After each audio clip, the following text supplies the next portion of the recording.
I've got 19 different tips for how to improve your credit rating. We're going to be talking about personal credit, everything you need to know about personal credit, why it's important, what it affects, other than just the things that may be directly obvious to it, how you find out what your credit is like, and techniques, methods, tips and tactics to improve it, because it is very improvable, and it's actually quite simple. Not easy, it's time consuming, but the process involved in actually making your personal credit better is not rocket science, and if you're prepared to put the discipline and time and effort, etc. into it, then it will pay dividends. So by a little bit of way of background, rewind to 2004, 2005. I'm sure some of you youngsters can't even remember those days, the days pre-Facebook, maybe not pre-Facebook, but certainly pre-Instagram, and that is when I was on my first cycle of business. I was building my leisure empire, for want of a better word. I was building the bars, clubs, had retail stores, etc. And I had impeccable personal credit. I had the famous Experian 999 credit score, and I was borrowing heavily in my business. And then in 2008, when the recession hit and my businesses were pulled into admin, I was then made personally bankrupt as well. So obviously at that point, my impeccable 999 hit the floor pretty quickly. And for me, this is where I made the big mistake, which is obviously one of the things I really want to hammer home to you guys.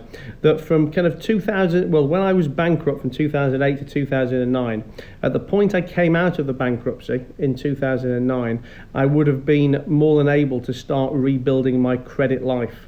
But I got lazy. I tried to open a couple of bank accounts in the UK, got knocked back on them.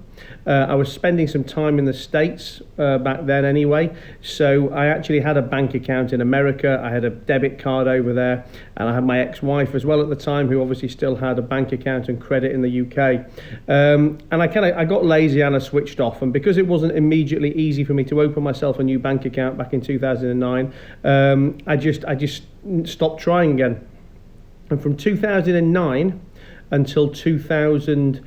And let's say probably 2015, maybe even 2016, I never again attempted to open a UK bank account or to do anything with my UK credit. Just use my ex-wife's debit cards, use my American stuff. And it's the biggest mistake I made from a credit perspective, because for those 6, 7, 8 years, however long it was, I was effectively in the personal credit wilderness. And whilst my credit wasn't getting any worse, it certainly wasn't getting any better.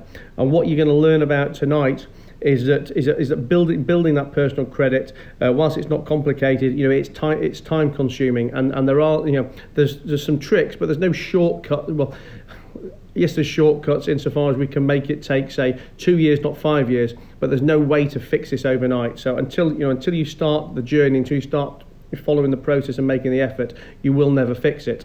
And almost by accident, really, because I'd obviously convinced myself that my credit was so terrible that I couldn't get a bank account, that I couldn't, that I couldn't get even a £50 credit card. So I stopped trying. And I guess in 2015, I still had that 2009 mentality that I was going to be, persona non grata at the credit institutions. But I downloaded my credit report, and it was actually, whilst it was poor because there was very little information on it. Not because there was bad information, but because I hadn't really been on the credit register or behaved or hadn't used any UK credit for such a long period of time. I'd almost been forgotten about and had no good ticks against me. The only bad ones I had were kind of annoyingly like £100 CCJ for a parking for a personal parking fine thing that I didn't even know about. and the fact I wasn't on the voters roll, but I mean, literally that was it. So I then applied for a UK bank account again, got my bank account, and decided that I was going to start on my credit journey. So it's taken me about 3 years, I think about 3 years, maybe 4 at a push, to go from there to where I am now, which was from a very poor credit rating with no credit cards, with nothing at all, to where I am today, where my credit has gone above 900, and I've got a few credit cards in my name. I've had a loan, and I guess I'm starting to get that normal credit profile again. So, a bit of a long-winded introduction, but I just wanted to set the scene as to why I am, I guess, so qualified to be talking about this with you guys. So, if anyone's just joined, we are talking, as the title says, talking personal credit tonight. And anyone's got any questions, bang them in the comment box and I'll get to them as the night goes on. So, to my notes, why is personal credit so important? Okie dokie. First of all, it affects literally everything financial in your personal life. It's not just about getting a loan. It's not just about getting a credit card or a mortgage. Obviously, they're big things that they're reasonably obvious things. But personal credit comes into play when you're getting a mobile phone contract, when you are maybe looking to take insurance out for your car, but you'd like to pay for it monthly rather than be forced into a lump sum.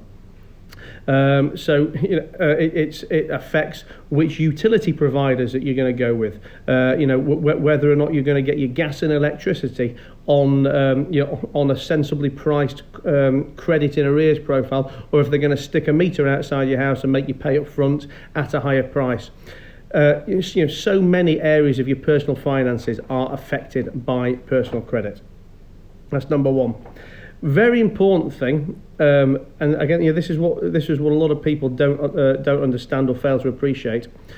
When you're looking to borrow money in your business, then your personal credit profile plays a massive part in that. Now, people may not believe it, or people may think it's unfair, and say that they're, as a person, as an individual, they are detached from the business, and the two things should be looked at very differently. But let me tell you, this is how all business lenders behave, and for those of you who don't know who I am, I do by day lend money to businesses, so I can tell you this is an absolute fact. One of the most important things we look at as a lender is the personal credit profile of the directors of the business and the shareholders of the business. Maybe not so much the smaller shareholders, but your big material shareholders or directors of the business. Because again, most small businesses are an extension of their owner, of their shareholder, and the way they behave as an individual will reflect how they behave in their business. How they pay their personal bills will probably be a reflection of how they pay their business bills, and there is no better indicator than that of your personal credit. So good or bad personal credit is going to be the difference between able to borrow money or not borrow money in your business as well. So your personal credit very much represents who you are. A lot of employers, depending on the kind of job that you want, a lot of employers will want to look at your personal credit profile as well. And in certain jobs, don't hold me to which ones, but certainly anything, let's say in an FCA regulated space, but probably also jobs like accountants, lawyers, etc. They want to understand the personal credit of their partners, of their staff. Because again, if you're going to be misbehaving from a personal credit perspective in your personal life, it's going to reflect how you behave towards your employer, what you do in your job. So it affects that. So it could affect what job you get. One important thing to understand is that there's a big difference between good credit and being wealthy or being rich. The two things, whilst having good credit will certainly help you on your journey to making money, having a lot of money and having good credit do not necessarily go hand in hand. So you can have very good credit but not have much money, or you can have a lot of money but have very poor credit. So again, the two things aren't necessarily interlinked. But for me, one of the most important things about personal credit, and this is why I was so keen to fix mine and regret so much not fixing it back in 2009 and waiting to kind of 2014, 2015, is because taking on debt and sensibly priced debt and debt on the right terms is absolutely essential for for building long-term wealth and for building a business and for business borrowing. And I'm sure a lot of you guys have got an interest in property, and long-term property ownership. It is something that's on everybody's wish list. Whether that's from an emotional thing or from a pension building thing or from actually having a business interest in property, and to be able to get mortgages, to be able to get other sensible long-term debt finance for your businesses, having the right personal credit is absolutely essential. So there's a lot of the reasons why it's important. I'll just say a few hellos before we go to the next people, before we go to the next stuff, because I know there's a few people who just dropped in. Thanks a lot, Kasim, appreciate that. Good evening, Mr. Sly, Aidan, Chantel, long time no see as well. Scotty, Geordie Shaw, how you doing, buddy? Good evening, Dean Bentley. So thanks a lot for dropping on, guys. Anyone who's just joined, as the title says, we're talking personal credit, what it is, what it means, and how to fix things. Hey Sabrina, nice to see you as well. So let's talk about what is a credit rating. And again, just a little caveat here. I'm talking in the UK. I am no expert on international credit, and I know most of my audience is UK based anyway, but if there's any of you guys over there in America or anywhere else, I'm not too familiar with how your systems work. So this is, although I would imagine a lot of the same principles apply. So what is your credit rating? So I mean, effectively your credit rating is an indicator of how lenders will look at you. And credit ratings are prepared by multiple different credit rating agencies out there. Experian, Equifax, Credit Safe. I think there's four or five different ones. Credit Safe, Experian. They're the main ones. And what these guys do is they take lots of different data points about you. Some of the data points I'm going to tell you about in a moment, but there'll be a lot more than that anyway. Probably hundreds and thousands of data points that they take, and they run through their algorithms, and they put their tests and their checks on you, and that is what they use to produce a credit score. Also very important to understand, all of these different ratings agencies, they all use their own different versions. They all have their own algorithms, they all have their own data points that they will carry different weightings towards. So, you may get a different credit rating from one agency than you will from another. Although it's very unlikely that they're going to be wildly different. But some agencies will look at things differently to others. And so ultimately what your credit rating is a prediction of your future behaviour, because that's what lenders are looking at. Lenders are looking to see how they think you are going to behave. Do they think they're going to get the money back? Do they think that you're going to be able to pay your interest payments on time? And obviously one of the best ways to predict the future is to look at the past behaviour, and that is why having no credit information on a file will almost be as detrimental as having bad information on file. Obviously, bad is worse than none, but as these ratings agencies are looking to to produce these data points on you and to run it through the algorithms and to let them know how they think you're going to behave in the future. If you have no historical information, then it will be very, very difficult for them to do that. Obviously, hence some of my problems when I downloaded my credit rating for the first time in 5 or 6 years back in 2014, 15, whenever it was. Thanks for dropping on, guys. We are talking credit ratings. Where are we going here? So, a couple of things to know. It's a myth that there is a credit blacklist. So I'm spitting out my wasabi peas there. A lot of people, I guess, there's the old expression that I've been blacklisted, that I'm on the credit blacklist, meaning that nobody wants to touch you. To be clear, there is no universal blacklist. Yes, it may be true that your credit profile is so bad that no lenders want to touch you, but that is not coincidence, but that is because of the accumulation of your data points, not the fact that you've been put on a special no-go list. So don't let that put you off. You've not been blacklisted. You just probably have a bad history that is correctable. And what else is on here? So let's talk about top tips. So I've got 19 different tips for how to improve your credit rating. One thing I want to say, one thing that's important as well, is before you can understand your credit rating and before you can improve it, you actually need to know what it is. Now again, there's multiple different applications, multiple different websites and people you can go to download your credit report. I personally use something called creditexpert.co.uk, which is like the consumer version of Experian. To be very clear, I've got no affiliation to these guys. I've got no vested interest in you using them. It is a paid service that I use. I forget exactly what it is. I think I pay something like £12.99 a month.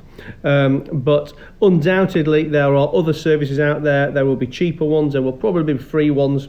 And I'm not saying that there are not other ones that can't do what this one does. So, but that's just a lot of people ask me what I use. That's the one I use. I started to use it 3 or 4 years ago. I'm a creature of habit. But I'm sure you can shop around and find an alternative service.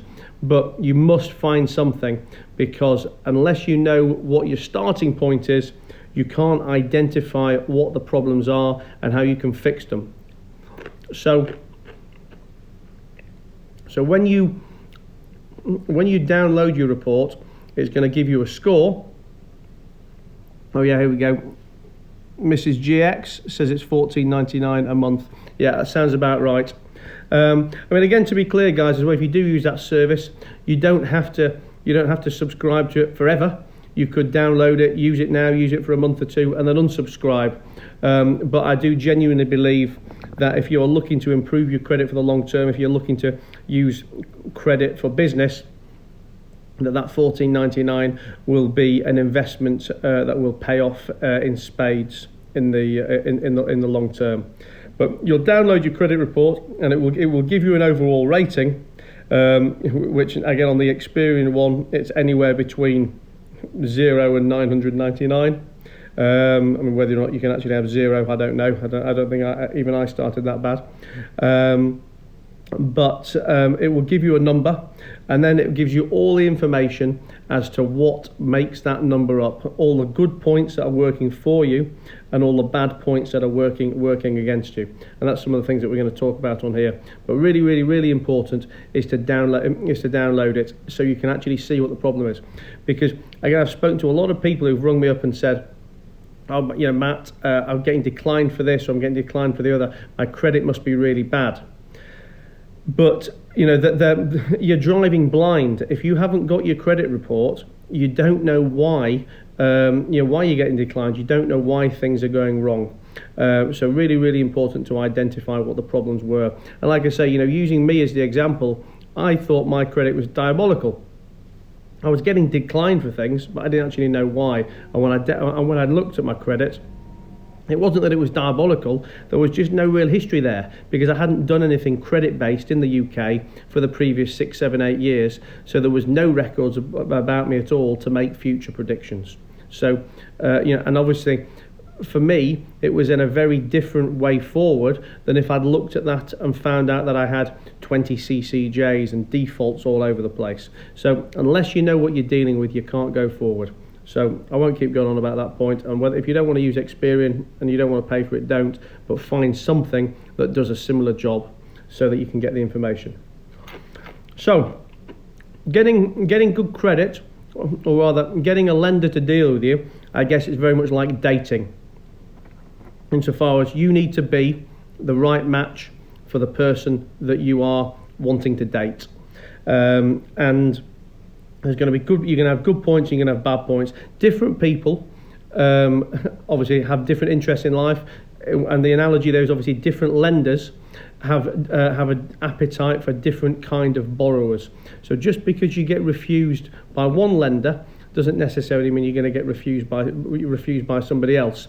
But I guess like in the world of dating, I guess if you are a big fat ugly guy with smelly breath and no conversational skills, and you're very rude and you're very grumpy, then you're probably you're seriously limiting the number of potential dates you've got.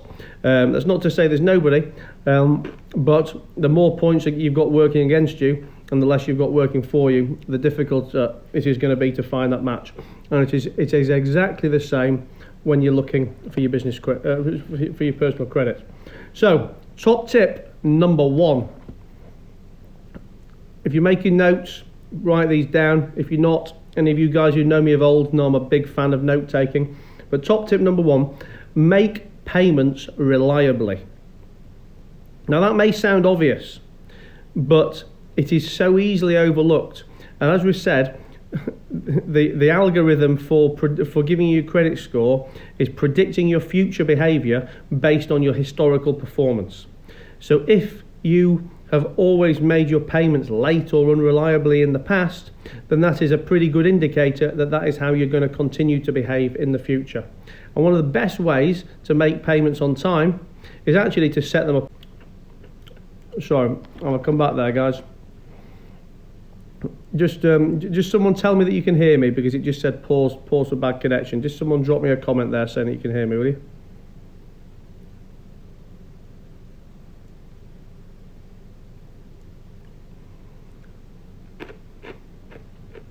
Thank you. We'll carry on. So, so number 1, make payments reliably. You probably all have some people that you pay at the moment which reflect on your credit score. That might be your utilities, it might be your mobile phone bill, whoever it may be. So tip number 1, make sure you pay these payments on time. And the easiest way to do it, and I'm a bad one for this as well, missing dates and stuff, set them up on direct debit. There probably isn't a payment out there that is not able to be set up on some kind of direct debit or some kind of standing order.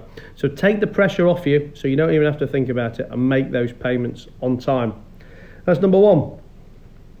And again, making payments late will have a really disproportionate effect on your credit score. I mean, you can lose literally hundreds of points just for being a couple of days late here and there on a payment.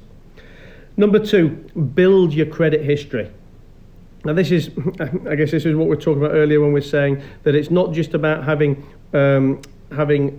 not a bad history. You have to have some history for the credit rating agencies to be able to go on. So if you've never had credit, or if you don't have much credit, it's very, very difficult for them to predict how you behave, how you're going to perform. So you need to find some ways to get some credit, use that credit and pay it on time.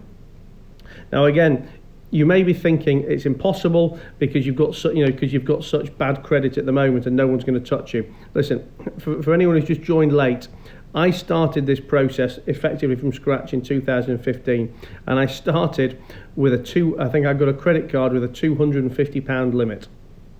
And for me at that time, listen, I was still doing well in business at the time, so I didn't need that credit card, I didn't need that credit limit, but I wanted to take it so that I could get some credit and use it to build history, and.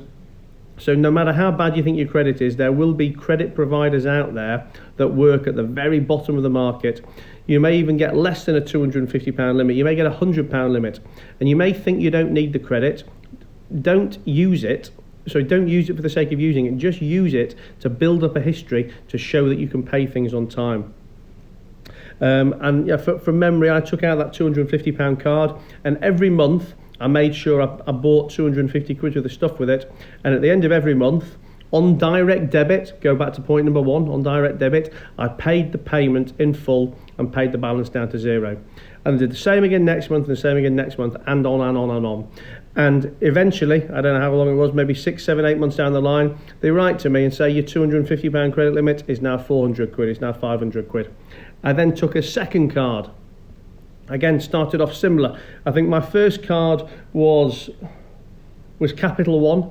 My first card was Capital One. My second one was Barclay card. I'm sure I've got a third one. I forget who it is. And literally starting at 100, £200 limits and spending and paying and spending and paying and just building them up. I also took a loan out. Again, you may not think that your credit is going to deserve you of a loan, but this is not about borrowing money you need. This is about borrowing money for a purpose to build up your credit profile. I went to a company called Bamboo. Now again, I didn't do this until probably 12, 18 months into having started this credit journey. I'd already been building up with the credit cards first.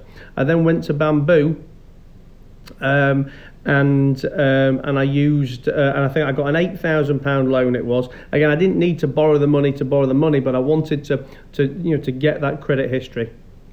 I could have asked for a couple of thousand, 3,000, whatever. I borrowed the maximum that they would give me, and I paid all the payments back.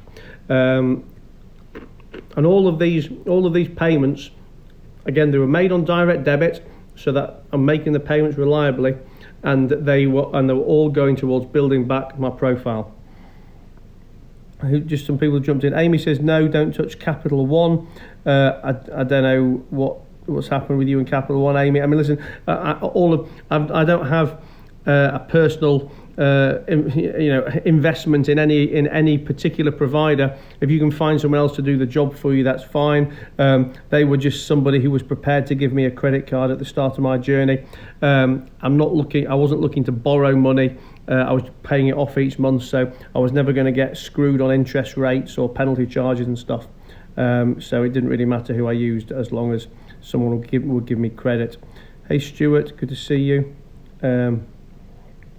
Cool. Anyone who's just joined us, we're talking personal credit. I'm giving you my top tips on how to improve your personal credit and why it's so important for you. We've already been talking on here for about half an hour, so anyone who has a personal credit problem or an invested interest in building your personal credit, I suggest you go back to the beginning of this live when I put it up there later on, and you can start again from the beginning.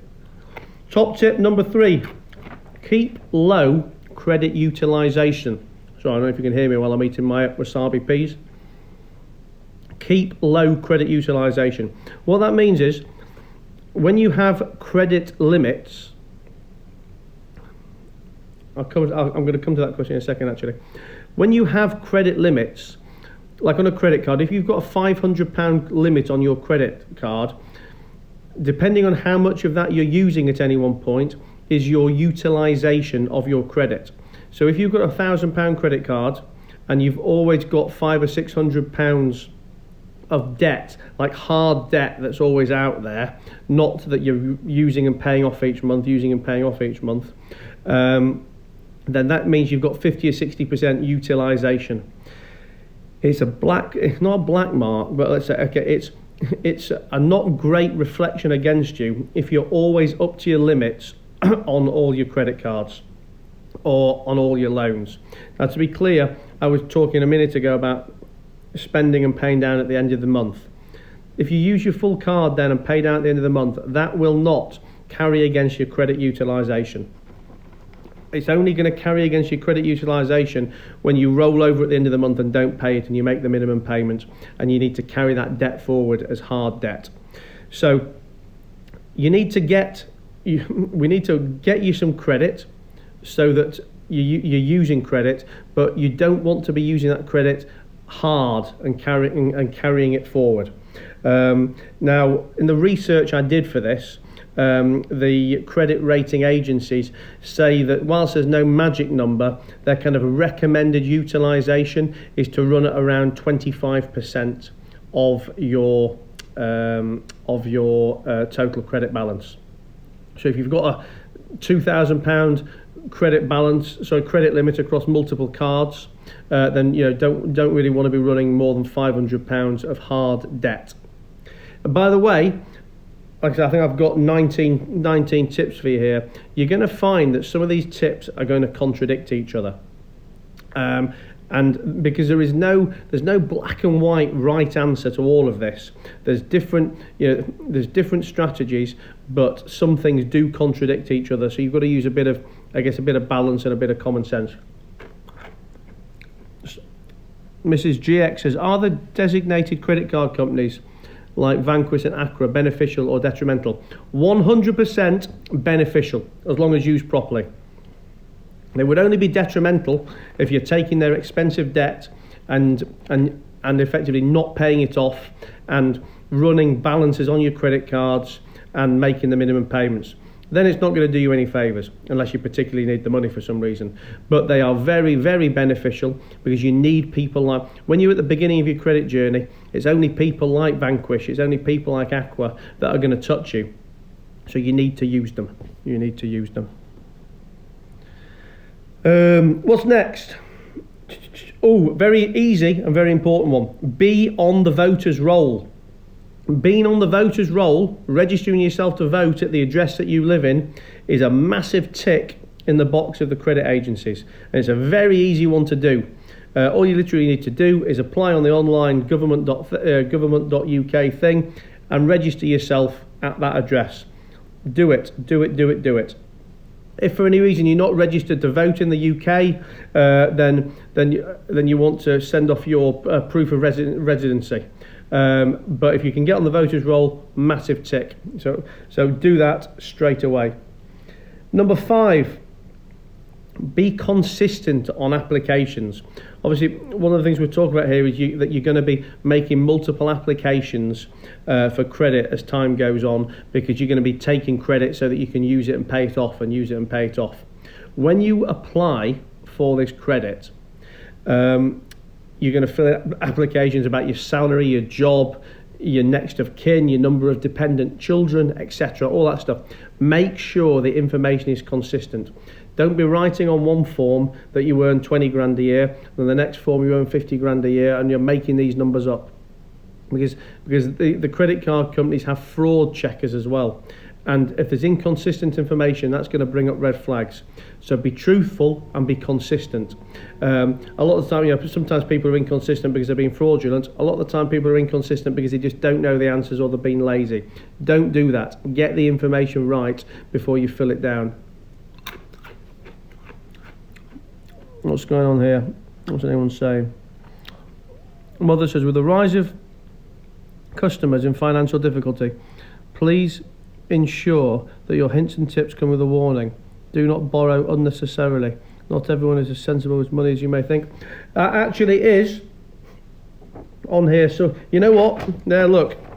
Number 19 says, only borrow what you can afford. So don't worry.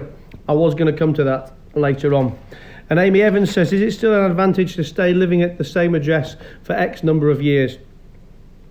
Yes, it is an advantage, but I guess don't not move because you think it's going to damage your credit rating. There's so many other factors that come into play. I mean, I would hazard a guess to say that somebody who moves around very, very frequently is probably going to be failing in many of the other areas that count towards good credit anyway. So yeah, Amy, don't not move if you want to move, but yes, staying in a consistent address is a good thing as far as credit's concerned. What's next? Number 6. Different lenders want different things. So that's really just to say, don't be put off because you've been declined by one lender. And this isn't just with lenders. This is the same in general. Different insurance companies like to insure different risks or specialise in different areas. So just because somebody doesn't want to, lend to you, don't let that worry you that's going to stop you being able to borrow somewhere else. Number 7, check your score regularly especially before a big event. Obviously, this ties in with what we were talking about earlier when we're saying, if you can download an app that can give you regular access to your credit score. But you want to be keeping an eye on your credit score regularly, because if anything happens to it that changes it up or down, you want to know why. Even something you might think it's good that it's gone up. Obviously, it's good that it's gone up, but you still want to know why it's gone up. But if it's gone down, then you certainly want to know about why, because it could be something you weren't even aware of. If you're crap with your post and you've not opened a bill, or you've got a CCJ that you were unaware of, you need to deal with these things as early as possible. So check your score regularly, and what I said on here was check it before a big event. By big event, I don't mean Glastonbury or when Father Christmas is going to pop down the tree. I mean a big financial event, like you're going to apply for a mortgage, or you're going to apply for a loan or a credit card, or whatever that may be. There's no point going into that application process blind. So check your score, so then you can make sure that you've got your profile fixed, or you're only going to apply to people that are going to have a likelihood of giving you the result that you want. What does this say? I can't even read my own writing. Oh, I've said be careful having co-signing with partners, flatmates, etc., or taking on credit as a favour. The only person that loses out when you have bad credit is you, right? And I bet we've all got stories where we've taken a phone contract on for a friend or a girlfriend or a brother or a sister, or we've taken a mortgage out in our name when it was really, when the property was really for someone else because they couldn't get credit at the time. I'm not here to talk about the legalities of any of that stuff, or whether or not it's morally correct or whatever. We're purely talking about credit today. How many stories are about anyone out there who's taken a phone bill out or taken a loan out for your missus or your mister, and he or she has then fucked off and refused to pay the debt, that left you with a debt that you've either got to pay off yourself, or you can't afford to pay off yourself, which then impacts on your credit profile? If that's happened to you, don't be embarrassed, because it's happened to us all. Stick a little comment down there, because that is one really, really simple way of keeping on top of your credit. Just don't put yourself in precarious positions in the first place. So I don't know, if you live with somebody, I don't just mean like in a relationship, if you've got flatmates, be very careful taking bills in joint names. If you've got a bill in your name and there's 3 or 4 people co-signing for it, and they disappear, then it's going to be you that's left carrying the can. So be very careful who you co-sign with. Mrs. G says, I've asked you a question with an unknown CCJ. Where is that question? I can't find it. Let me find this question. You might have to copy and paste it again. I can't find the question. There we go. I obtained my credit file to find a CCJ on there for a parking ticket I don't know about. I have paid the £255 charge for a judge to set aside, but I don't feel optimistic. So, when you get a CCJ,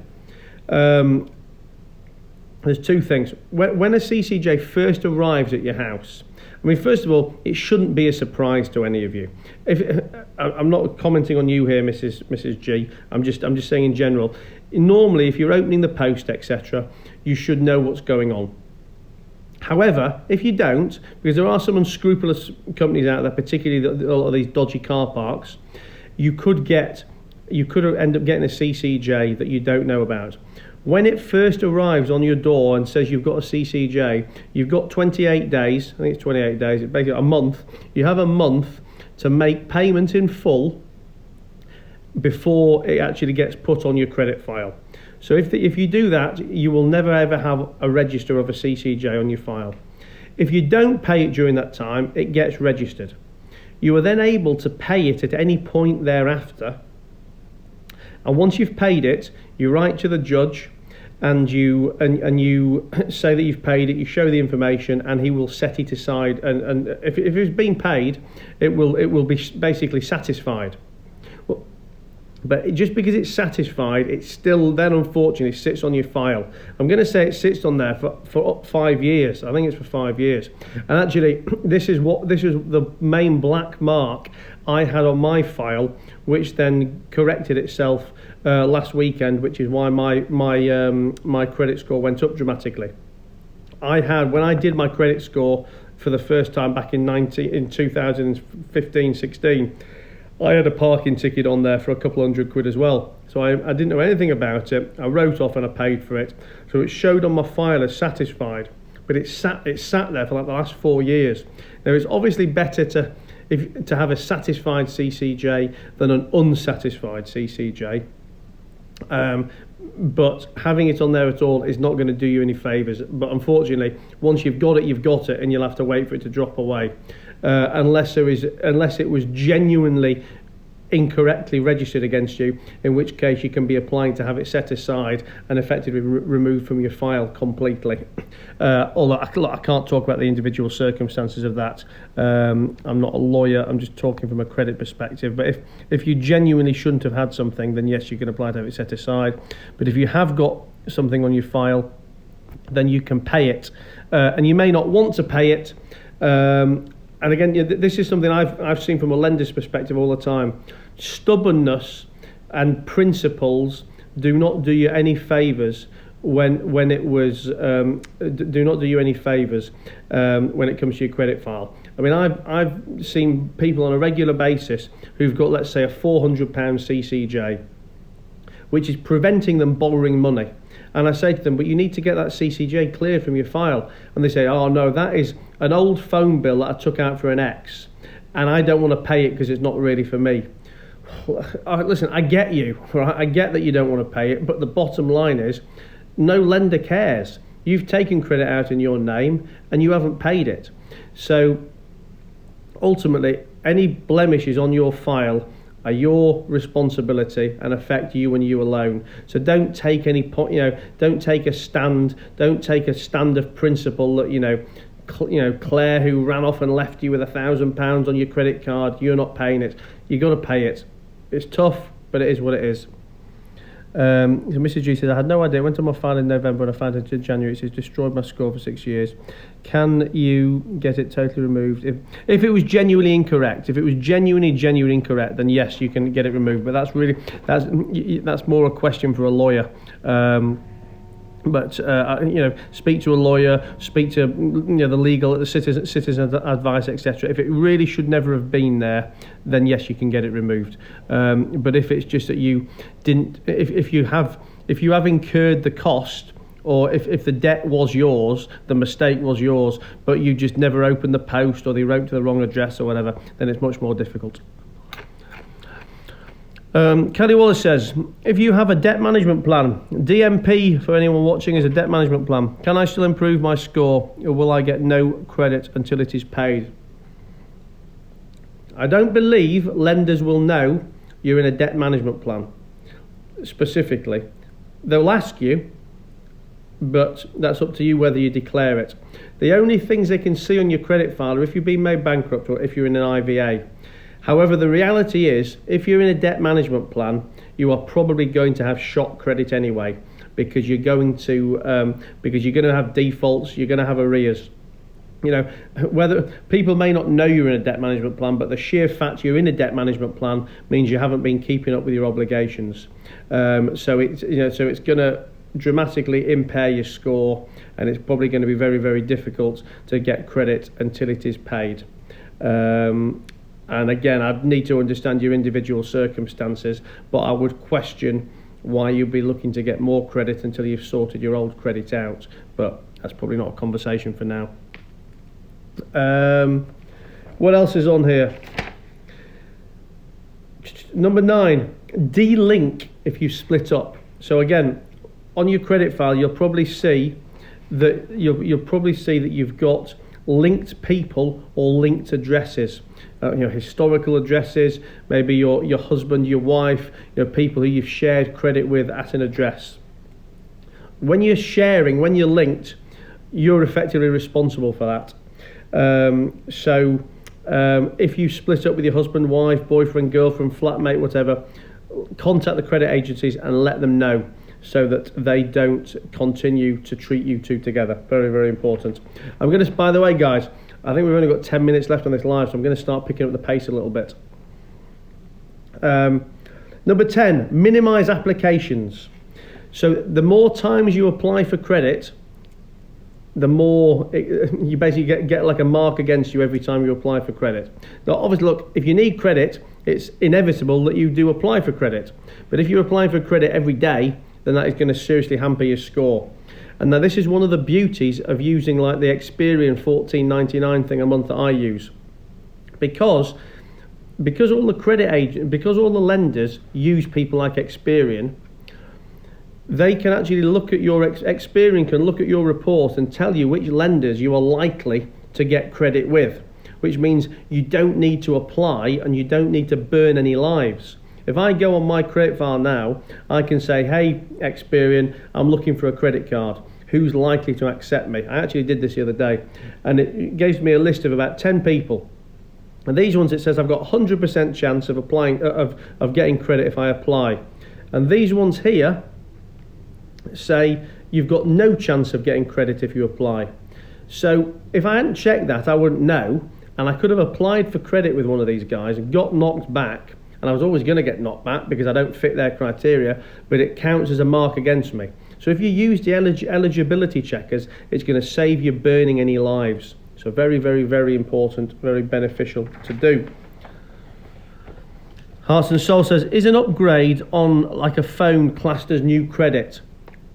I would imagine so, because if you are taking out, I don't know, if you're buying a new iPhone, and you're doing it by taking on an EE contract at $49.99 a month, then you're effectively taking like a 3-year contract, which is like a credit agreement. So then I would assume, don't hold me to it, but I would assume that is taking on new credit. And it's for exactly that reason why you need to get good credit in the first place, because the telephone companies, they will check your credit before they approve you, and obviously if you've got bad credit, then you're not going to get you're not going to get a long-term telephone contract, so you might not be able to get the iPhone you want, and you'll be on a prepay, etc., pay as you go. Number 12, what's this? Oh, avoid payday loans. A lot of lenders, now first of all, payday loans are obviously very, very expensive.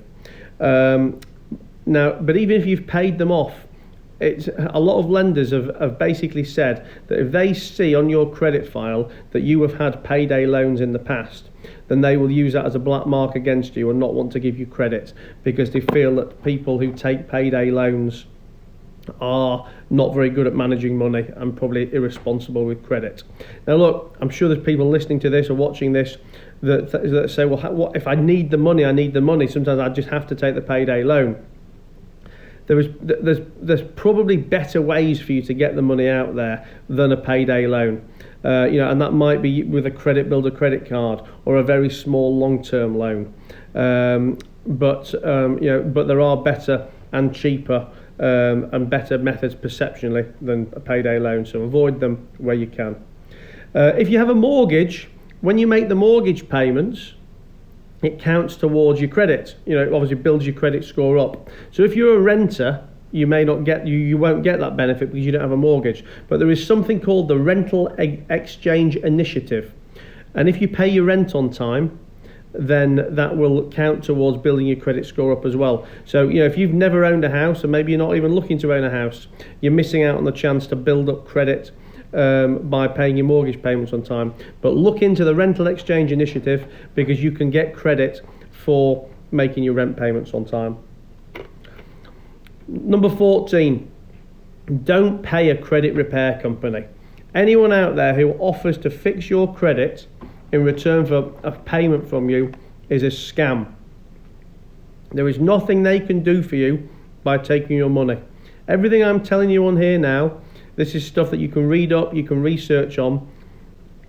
It's all free. There's no super shortcuts that you can pay someone to do. So don't get sucked in and pay someone to fix your credit.